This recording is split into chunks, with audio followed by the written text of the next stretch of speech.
had that little flicker of unease knowing there are digital doors in your organization, hundreds, maybe thousands, and some of them lead right to the absolute heart of your systems? What if someone, or something is lurking behind one totally undetected? It's a pretty daunting thought for any leader or IT pro. Today, we're taking a deep dive into something really critical for pretty much every organization navigating our, complex digital world: privileged access management. PM for short. Now, you might know the acronym, maybe you've heard it tossed around, but we're aiming to go beyond just the basics here. We've sifted through a whole stack of insights really on the biggest PAM challenges people face, and specifically how a company like Delinea tackles them. Our mission: cut through the noise, give you the most important bits of knowledge, and basically equip you with a shortcut to being genuinely clued in about keeping those vital systems locked down. And that shortcut is, it's crucial.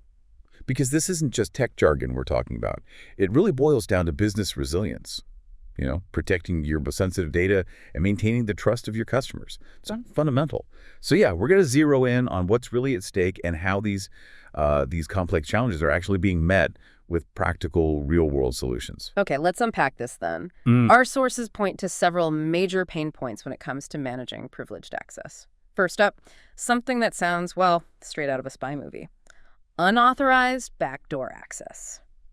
My first thought is, isn't that just like a regular hack? Or is there something more insidious about a backdoor?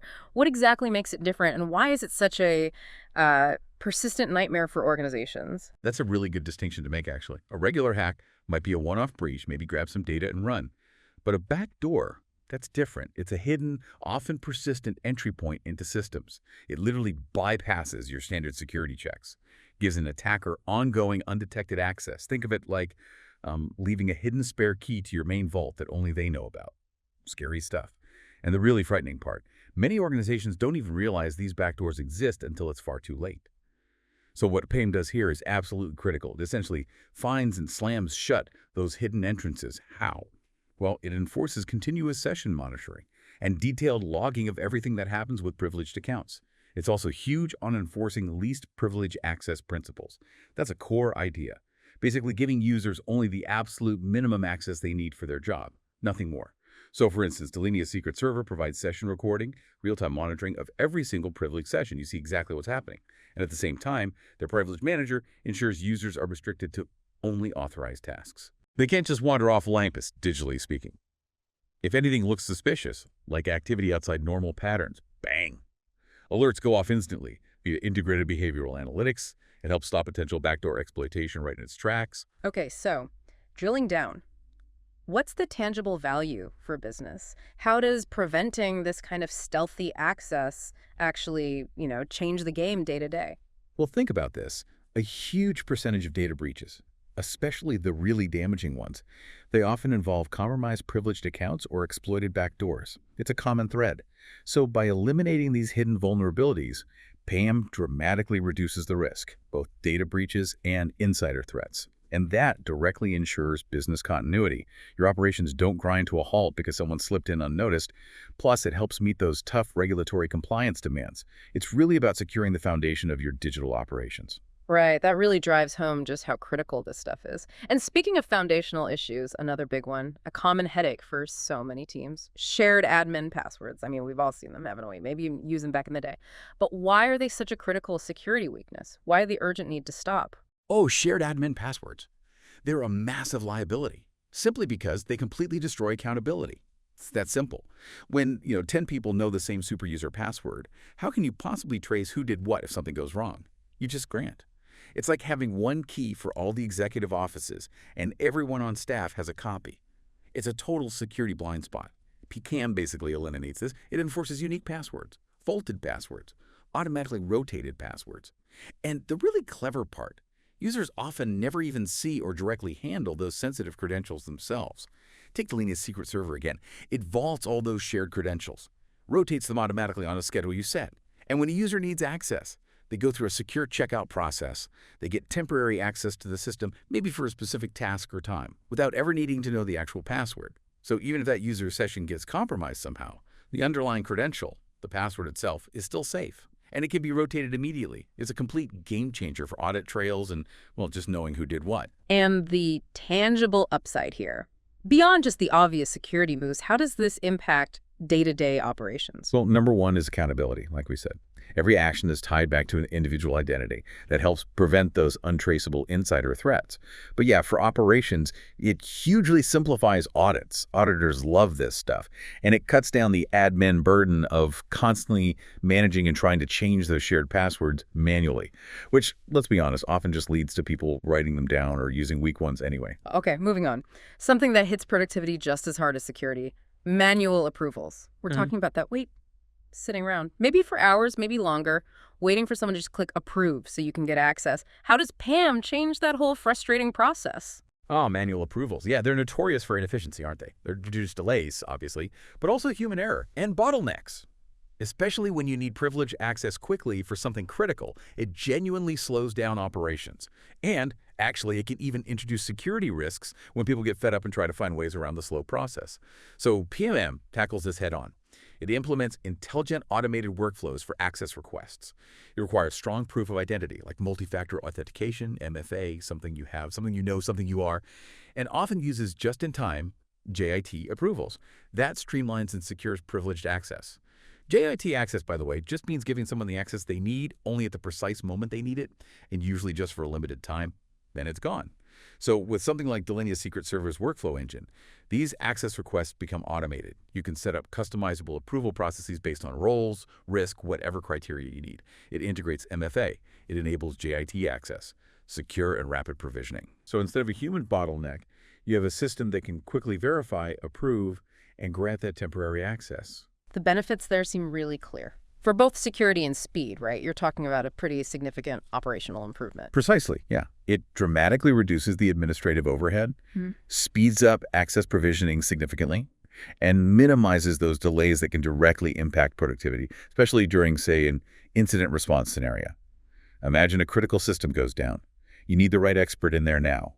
PM lets you get them access quickly and securely without fumbling for approvals or digging up static credentials. Okay, moving to a fascinating one now. Break glass credentials. The name itself sounds serious, like the digital equivalent of smashing a fire alarm glass. Emergency. Last resort? Tell us more. That's a perfect analogy, actually. Break glass credentials are exactly that. They're controlled, heavily audited emergency access mechanisms designed specifically for critical, usually unforeseen situations.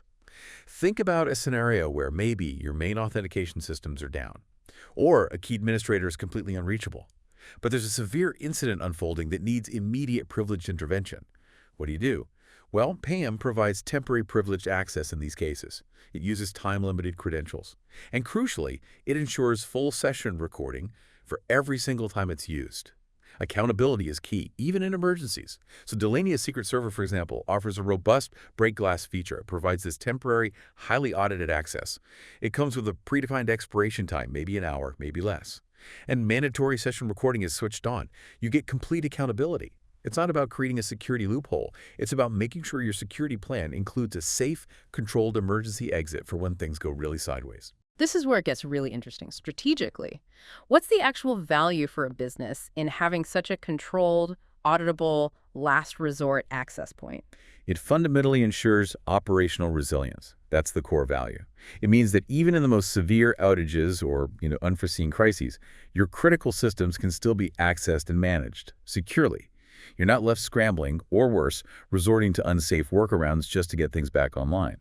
It provides that auditable emergency access precisely when it's needed most, while still preventing any unauthorized escalation of privileges during the chaos of a crisis. Resilience and control. Okay, another subtle but really pervasive problem, service account sprawl. First off, what exactly are service accounts, and why does their uncontrolled sprawl create such a dangerous security blind spot? Right. Service accounts. They're basically non-human accounts, digital identities, if you like. They're used by applications or services to talk to each other, access databases, run automated tasks, things like that. They're absolutely everywhere, powering the back end of most modern IT infrastructure. Now, sprawl happens when these accounts just multiply uncontrollably. Often they're created for a specific purpose, maybe a temporary project, and then just forgot about. They're left unmanaged, unmonitored, their passwords never change. They become these invisible, yet often highly privileged, potential entry points for attackers. A massive hidden risk landscape. So TAM tackles this directly. First, by actively discovering and inventorying these often unmanaged service accounts, bringing them out of the shadows. Then it brings them under governance. It automatically rotates their credentials, often very frequently. And critically, it enforces least privilege access for them too. So for example, Delinea's Secret Service discovery tool sniffs out those lurking unmanaged service accounts. It vaults them, starts rotating their credentials automatically. And at the same time, Delinea Privilege Manager can apply least privilege policies to them, ensuring they only have the permissions absolutely necessary for their specific function, nothing more. This really does seem like a foundational security step, especially when you think about how many applications and services are running unattended these days in complex IT environments. It absolutely is. Foundational is the right word. Getting service accounts under control prevents service disruptions, when an application breaks, because its account password expired unexpectedly. It eliminates those critical security blind spots, and it significantly reduces operational risks tied to orphaned or forgotten accounts just sitting there waiting to be exploited. It really brings order to what can otherwise be a pretty chaotic and vulnerable part of the infrastructure. Okay, next up. Overprivileged users. Sounds simple enough, right? Someone just has too much access. But what are the real dangers here? And how does PAM tackle it without just, stopping people from doing their jobs? Yeah, the danger with overprivileged users isn't always about malicious intent, although that's a risk too. It's often about the sheer size of the potential attack surface. When individuals have way more access rights than their actual job function requires, it creates this huge vulnerability. If their account gets compromised, maybe through a simple phishing attack, which is incredibly common, the attacker instantly gains far more access than they should have, they can move laterally, escalate privileges. It's bad news. And yes, it also significantly increases the risk from insider threats, whether they're malicious or just accidental, someone clicking the wrong thing with too much power. PAM addresses this by strictly enforcing least privilege policies like we talked about before. It uses things like role-based access control, RBAC, where access is defined by a user-specific role, not just given out ad hoc. And it implements just-in-time privilege elevation. The whole goal here is making sure users only have the access they need precisely when they need it, and absolutely no more. It's dynamic. So Delinea's Privilege Manager, for instance, is designed to enforce least privilege. It strips away those excessive standing rights. But then it can elevate privileges only when needed for a specific approved task, and often only for a short duration. And Secret Service supports RBAC and JIT elevation too. It's about moving away from static, always on over-permissioning towards dynamic context-aware access. So it really is about achieving security without hindering productivity. That's often seen as the big trade-off, isn't it? But it sounds like PAM actually helps bridge that gap. Exactly. That's precisely the goal. It reduces the attack surface dramatically. It minimizes insider threats. And crucially, it ensures security without blocking legitimate work because users still get the access they need, just in a much more controlled, granular, and secure way. It's really about enablement through security, not security versus enablement. Now, beyond the immediate security stuff, there's that looming specter, compliance violations. How does PAM become such an indispensable tool for organizations trying to meet those really strict regulatory standards? Compliance. Yeah, violations can lead to some seriously painful outcomes. We're talking hefty financial penalties, significant reputational damage, especially when you fail to meet standards like NIST, PCI DSS for payments, SOX for financials, HIPAA for healthcare, GDPR for privacy. The list goes on. It's a major business risk today. PAM is indispensable here because it provides the mechanisms and the proof needed for compliance. It enforces those policy-based access controls that auditors look for. It maintains comprehensive, tamper-proof audit logs of absolutely all privileged activities, who did what, when, from where. And it generates reports specifically designed to demonstrate adherence to these various standards. For example, Delinea's Secret Server and their server PAM provide those incredibly detailed audit logs. They offer robust policy enforcement capabilities, and they have pre-built compliance reports tailored to meet the specific requirements of standards like NIST and PCI DSS. This basically allows organizations to prove to auditors exactly who accessed what critical system, when they did it, and ideally why. It makes audits much, much smoother. This really connects to that bigger picture of trust and reputation, doesn't it? It's not just about ticking boxes to avoid fines. You're absolutely right. It goes way beyond avoiding fines. By helping organizations meet these standards, PM significantly improves their overall security posture. And that, in turn, profoundly enhances trust. Trust with customers, with investors, partners, other stakeholders. It basically signals a serious commitment to responsible data handling and security, which is huge today. Okay, let's talk about something that's often overlooked, I think, yet surprisingly common, Your forgotten SSH keys. For those maybe less familiar, what exactly are SSH keys, and why do they become such a critical security vulnerability when they're just left forgotten or unmanaged? Right, SSH keys. They're essentially cryptographic access credentials. Think of them like super secure digital fingerprints. They're mainly used for secure remote access, especially common in IT environments for logging into servers, cloud instances, network devices, automated processes. Very powerful things. The problem arises when these keys become unmanaged or orphaned, meaning maybe the person who created it left the company years ago, or nobody knows which system or service it provides access to, or if it's even still needed. These forgotten keys can be exploited for persistent, hard-to-detect, unauthorized access. They effectively become a hidden backdoor, often bypassing other security controls. It's a major security blind spot. So PAM addresses this by actively scanning networks, identifying and then vaulting those unmanaged SSH keys, pulling them into a managed state. It then automates their rotation, changing the key pair regularly, and applies strict access control policies to prevent misuse or even the creation of new orphan keys in the first place. Delinea's secret server, for instance, has specific SSH key management capabilities.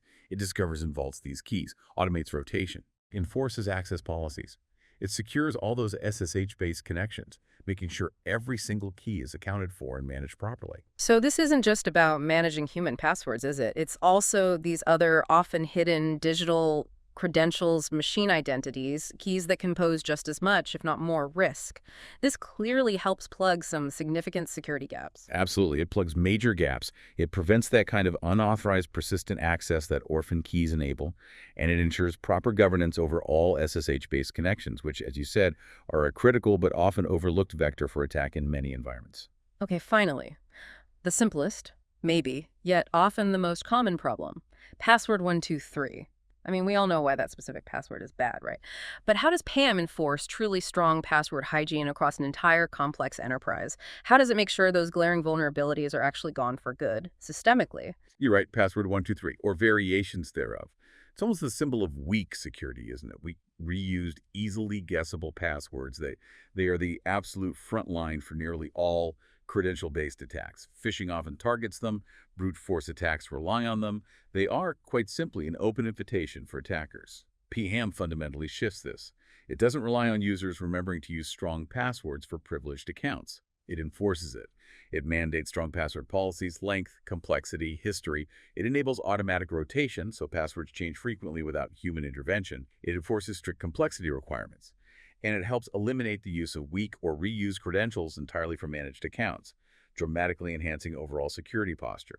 So Delinea's secret server, for example, enforces these strong password policies across all the accounts it manages. It can automatically generate incredibly complex, unique credentials for each account and rotates them regularly, daily, weekly, after each use, whatever the policy dictates. It basically makes weak passwords like password 1233 a complete impossibility, a relic of the past, at least for those critical privileged accounts. The system handles the hard work, minimizing human error or laziness. This is truly foundational stuff, isn't it, for mitigating just a huge range of common attacks. Seems so basic on the surface, yet absolutely essential. It is the bedrock, honestly. Get this wrong, and everything else is shakier. It directly mitigates credential-based attacks. It significantly reduces the success rate of phishing campaigns, and it ensures a robust authentication framework across the entire enterprise, at least for the accounts that matter most. Without strong password hygiene at the privileged level, everything else you build on top is just, well, built on sand. Wow. Okay, that was a truly comprehensive deep dive. We've really covered a lot of ground. We've gone from that scary thought of hidden backdoor access right down to the simple but absolutely critical password 123 problem. And we've explored how a holistic approach to privilege access management, a proper PAM strategy, can really seriously fortify an organization's digital defenses. Yeah, and what's really fascinating when you lay it all out like that is how these seemingly separate challenges, forgotten SSH keys over here, manual approvals over there, those sneaky service accounts, how they all actually converge on a single overarching goal, securing the most powerful accounts and credentials within an organization, the keys to the kingdom, essentially. It really highlights just how interconnected our digital security fabric is. Which, kind of raises an interesting question for the future, doesn't it? In a world where seemingly every piece of data, every function has some kind of privilege attached to it, and our digital landscape just keeps expanding, how might that core concept of least privilege need to evolve? Maybe become even more granular, more adaptive, perhaps even predictive somehow, to keep pace with the sophistication of threats. That is a great thought to mull over. How does least privilege adapt to an ever more privileged world? Interesting. Well, thank you for joining us on this deep dive into the absolutely essential world of PAM. We really hope you, listening, feel much more informed now and maybe ready to think a bit more critically about how vital access is managed, or maybe should be managed, in our increasingly interconnected and frankly quite complex digital world.